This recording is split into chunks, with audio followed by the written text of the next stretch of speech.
Shirika la SOS linatarajia kuibua wanaume vinara katika kupambana na ukatili. Wanaume hao vinara wataweza kusaidia wanaume wengine katika utoaji wa elimu sahihi na ushauri juu ya namna bora ya kuepuka migogoro, vishawishi vinavyoweza kusababisha ukatili katika jamii. SOS kwa kushirikiana na mdau wa masuala ya jinsia TGNP wamefanya midahalo ya utatuzi wa changamoto za ukatili kwa wanawake na watoto kwenye jamii. Midahalo imefanyika katika halmashauri ya Mufindi, Mafinga mji na Kilolo. Zaidi ya washiriki 250 wamefanikiwa kutoa mawazo yao, wakiwemo wadau mbalimbali, viongozi wa dini, tiba asili, vijana, watoto, wazee maarufu na maofisa kutoka serikalini. Karibu tuwasikilize. Nimeshiriki mjadala loko unahusu mambo ya ukatili na nimejifunza vitu vingi sana vinavyosababishwa na ukatili, na nitakuwa balozi mzuri kwa wenzangu na katika jamii. Leo tukishirikiana na mdau SOS tumekutana pamoja na wanajamii mbalimbali katika kuongelea mjadala ambao unahusu vitu vinavyopelekea ukatili katika jamii na nini kifanyike ili kupinga ukatili katika jamii zetu. Tumeona mambo ya ulevi yanayoendelea katika jamii zetu yanapelekea ukatili, lakini tumeona issue nzima ya uelewa udogo kwa watu katika jamii zetu, kwamba watu wengine wanaelewa kama huu ni ukatili lakini wanafanya makusudi. Na midahalo hii tuliiweka kuangalia kabisa kata gani ambazo zina shida au zina changamoto za masuala ya ukatili. Tumeibua vitendo vya kikatili ambavyo vinafanyika katika kijiji chetu, ambavyo kwa mfano akina mama wanaofungia watoto wao wakiwa wameenda kufanya biashara na akina baba wanaotelekeza familia wake zao. Kwa kweli tumejifunza kutokana na watu walivyotoa mawazo na maelezo yao na changamoto wanazokutana nazo. Mimi ninachoona ni kwamba jambo hili kama litaendelea linaweza kuleta uponyaji sana. Kwa mimi kama kiongozi wa imani ningeendelea kuomba tu serikali ikishirikiana na viongozi wa dini kusaidia kusisitiza juu ya malezi. Na kama mwishoni pale niliposema hizi taasisi zinapokuja kama SOS sasa mlivyokuja huku, inasaidia pia kukumbusha jamii na kuonyesha ushirikiano namna ambavyo tuweze kuwaokoa watoto, kwa sababu ni kizazi ndio watu wanaoendelea baada ya sisi kuondoka duniani.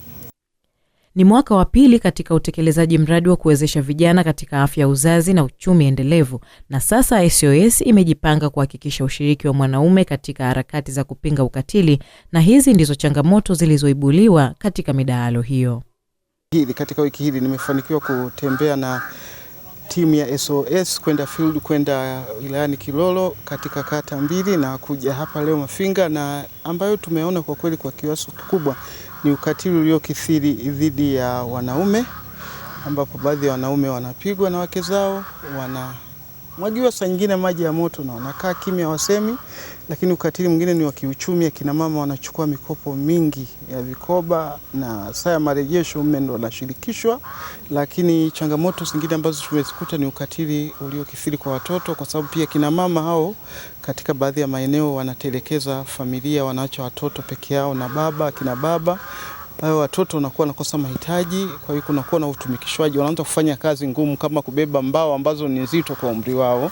Lakini ndoa za utotoni, kwa mfano jana tulikwenda kwenye kata moja, tumekutana na changamoto hiyo kwamba watoto wanaacha sana shule. Kuna mwanguko mkubwa wa watoto kuacha shule kwa sababu pale panafanya. Tumezungumza ukatili ambao unatokea ndani ya kata yetu, ndani ya mitaa yetu, ambao unawagusa watu moja kwa moja. Lakini pia tumetoka na maadhimio, ambayo adhimio la kwanza ni kutoa elimu. Azimio la kwanza ni kutoa elimu kwenye jamii. 2 ni kutoa taarifa kwa vyombo vinavyohusika hasa ukifanywa ukatili. Ndani ya midahalo hii tumegundua ya kwamba uwepo wa vilabu visivyo rasmi ni sababu kubwa ya ukatili dhidi ya wamama na dhidi ya watoto. Maadhimio tuliyokuja nayo ni kwamba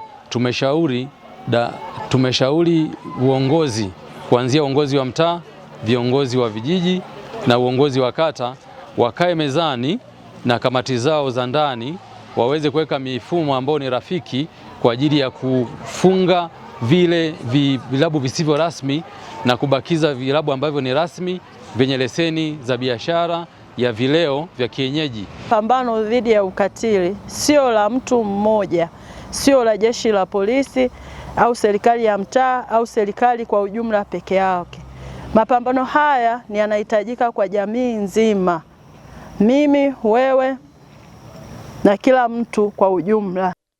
Hata hivyo, kupitia mijadala hii inaonyesha uelewa mdogo katika jamii juu ya matumizi ya dawati la jinsia sambamba na kulega kwa malezi. Meneja wa SOS Victor Mwaipungu anasema mpango kazi umewekwa kupima utekelezaji wa mabadiliko katika jamii na mwisho wa wito unatolewa kwa jamii. Ni changamoto nyingi ambazo tunatakiwa tuzifanyie kazi, na labda nitoe wito wakati tunaadhimisha mwezi wa wanawake kwa kina mama wenzangu, nitoe wito kwamba maadhimisho haya yatakuwa na maana zaidi kama tutatimiza wajibu wetu kama wazazi. Katika mazungumzo yetu na maafisa wa ustawi wa jamii na jeshi la polisi, dawati la jinsia imeonyesha kuna kulegalega sana, kwamba mambo mengi, ukatili mwingi unaokuta watoto ni kutokana na wazazi kutowajibika, kutochukua nafasi zao. Baadhi ya kina mama na kina baba wanatumiwa kulewa sana, na mama asipochukua nafasi yake na hata kuhakikisha kwamba mtoto anapata chakula, wengine wanatoka saa 10 alfajiri wanarudi saa 7 usiku. Kwa hiyo malezi yamekuwa ni hafifu, ni duni, kuna kulegalega. Kwa hiyo tunapoadhimisha hii Superwoman, siku muhimu kabisa kwa wanawake, mwezi muhimu, tujue kwamba mwezi huu unakuja na majukumu kwetu kama kina mama, tukasimama kwenye nafasi zetu kwenye malezi ya watoto. Na moja ya kata ambayo ina changamoto ya masuala ya ukatili ni Nyololo. Tumepata matukio mengi sisi kama ofisi za ustawi wa jamii, matukio mengi ya ukatili yanatokea hapa. Lakini kubwa kabisa linaloonekana hapa, wazazi wako bize sana kwenye ishu ya malezi. Wazazi wako bize sana, wanafanya biashara na wanasahau jukumu kubwa la masuala ya malezi kwa watoto wao. Wamesema yote, lakini mwisho wa siku sasa tumewapa jukumu kwamba kupitia elimu waliyopata kwa siku 4 hizi waende wakawe mabalozi kufikia. Kwa hivyo kwa watu 80 tunaashumu kila mmoja akifikia watu 20 tutafikia watu wengi sana zaidi ya watu 1000.